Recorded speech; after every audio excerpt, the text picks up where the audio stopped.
Lionel Messi is, for many, the most complete argument for the greatest footballer ever assembled. Messi ruling the football world as the ultimate GOAT. The Argentine magician has won the Ballon d'Or, awarded to the world's best player, a record 8 times, more than anyone in history. He's a Lionel. I mean, he can't go wrong. For nearly 2 decades, he produced a level of brilliance that seemed to break the normal rules of the game, scoring and creating goals in numbers few could imagine. For 2 decades, his brilliance shattered limits, producing goals beyond belief. He netted an astonishing 91 goals in a single calendar year, a record that still stands, and he is the all-time leader in assists. For years, critics pointed to one gap in his story, the World Cup. His brilliance had one gap. He never won the World Cup. Then in 2022, he silenced them all, captaining Argentina to the title in one of the finest tournament performances ever seen. With that final piece in place, Messi's claim to the throne became almost impossible to argue against. Cristiano Ronaldo has built a case for greatness founded on numbers that may never be matched. For me, it's not a big deal. I have opportunity to be and work. The Portuguese superstar is the all-time leading goal scorer in the history of the sport, having netted more than 940 goals across his club and international career, and counting. I'm so proud to make this big decision in my life, in football. He is also the top scorer in the history of men's international football. And in 2026, he became the first player ever to score at 6 different World Cups. Because I realize the goals for our positions, it's more important. Unlike almost any rival, he proved himself by winning league titles in 4 different countries, across England, Spain, Italy, and Saudi Arabia, mastering a completely different style each time. And of course, to score 2 goals was the best, unbelievable day too. He has claimed the Ballon d'Or 5 times and lifted the Champions League on 5 occasions. Perhaps most remarkable of all is his longevity. And for me, it's amazing because you can control a little bit better. Still scoring prolifically well into his 40s. His relentless drive and record-breaking output place him firmly among the immortals. Pelé is the man who first defined what footballing greatness could look like, the original king of the game. The late Brazilian legend remains the only player in history to win the World Cup 3 separate times, lifting the trophy in 1958, 1962, and 1970.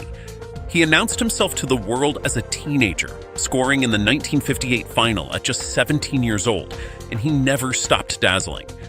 By his own and Guinness World Records count, he scored an almost unbelievable negative 16,279 goals across his career, a figure so vast it still stuns modern fans.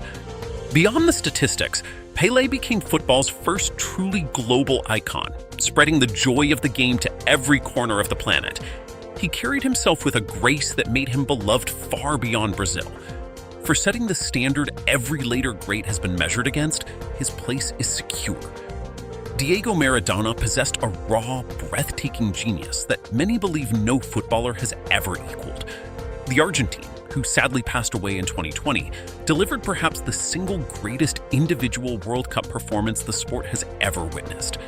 At the 1986 tournament, he seemed to drag his national team to glory almost by himself, being directly involved in the vast majority of their goals on the way to the title. In one unforgettable match, he scored 2 of the most famous goals in history within minutes of each other. One a moment of cheeky controversy, the other later voted the goal of the century. He also worked miracles at club level, lifting an unfashionable Italian side to unlikely triumphs and becoming a god to their supporters. For sheer natural talent and the ability to decide the biggest games alone, Maradona stands eternal. Kylian Mbappe and Erling Haaland are often called GOATs already, but the honest truth is that their story is only just beginning. Both young men are absolutely phenomenal, among the most fearsome scorers on the planet, and both may well end their careers in the greatest ever conversation.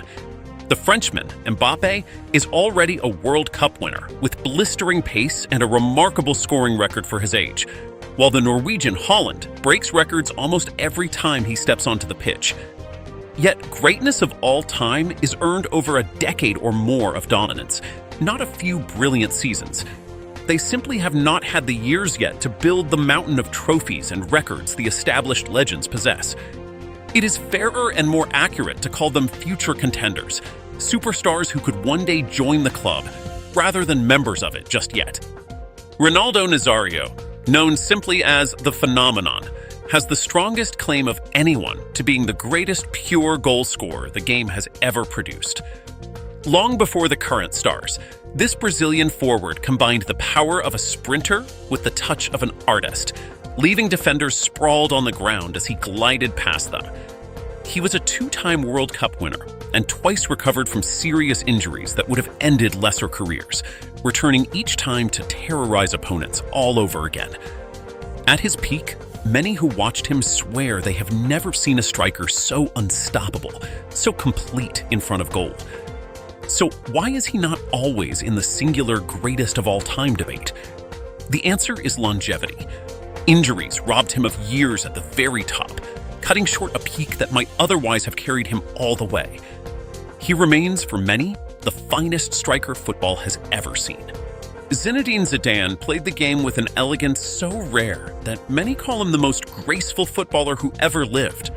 The Frenchman seemed to glide across the pitch, controlling the ball as if it were tied to his feet, gifted with a vision and balance that left opponents mesmerized. He reached the summit of the sport, scoring twice in the final to lead France to the World Cup title in 1998 and adding the European Championship 2 years later.